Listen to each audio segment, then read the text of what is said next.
Season's greetings to all of you. Welcome back to my happy little world of soap making on this beautiful winter day. The birds are singing and we are going to make a refreshing peppermint candy soap. So let's head into my kitchen. First off, if you've never seen my peppermint candy video where I do a round version with a squirt bottle that has a little swirl on top, that one's a pretty fun one to watch. It was one of the first videos that I made. And it's on my winter holiday playlist on my channel. Now, I've come a long ways in my video making since then, over a year ago, and I still feel like I have so far to go. But with my limited time and dealing with kids, I'm doing the best I can to edit these. But that one is a fun one to do a round peppermint candy. But some of my wholesale customers prefer a square bar because it's easier for their display cases. So my goal with this project was to attempt a soap that still somewhat looked like a swirly peppermint candy, but was in a bar shape. So first I poured off a little bit of soap from a different batch into my round soap embed mold, and I stuck a skewer down into it, and I did like a red and white swirl to try to make it look like a mini peppermint candy to put on top with some frosting. I did a little too much red. If you'll notice, the circles are mostly red, so that's something that I'm going to modify for next time. And all I did for the colorants on this soap was kaolin clay for the white and Moroccan red clay for the red part.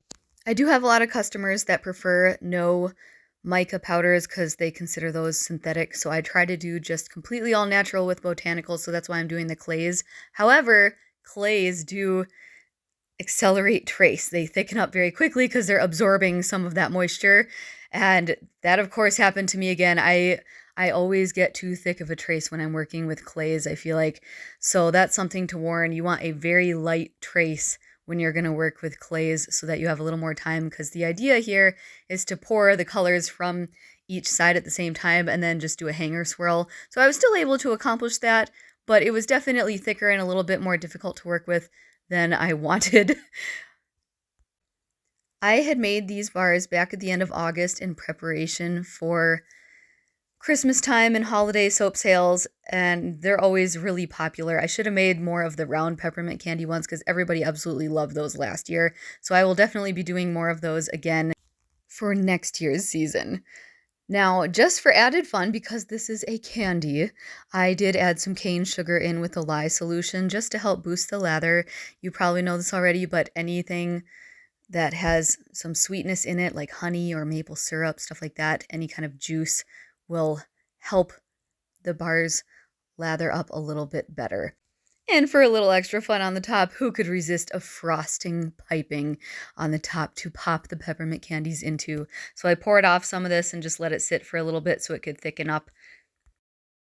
And I think that definitely helped distinguish this to look like a dessert bar or a peppermint candy versus like a cut of meat. That's the one struggle when you're working with red and white together in a soap. You have to try to make the design so that it doesn't look like a slab of meat. And I think if I would have used a lighter red color, or maybe just went ahead and used like a bright red mica powder, that would have helped solve the problem on this. So some of them, the swirl looks more candy-like, and there's a few of them that I'm like, that could totally be a steak. And that's why I call all my soap making projects nothing but soapy adventures. Thanks again for watching, and enjoy some music now.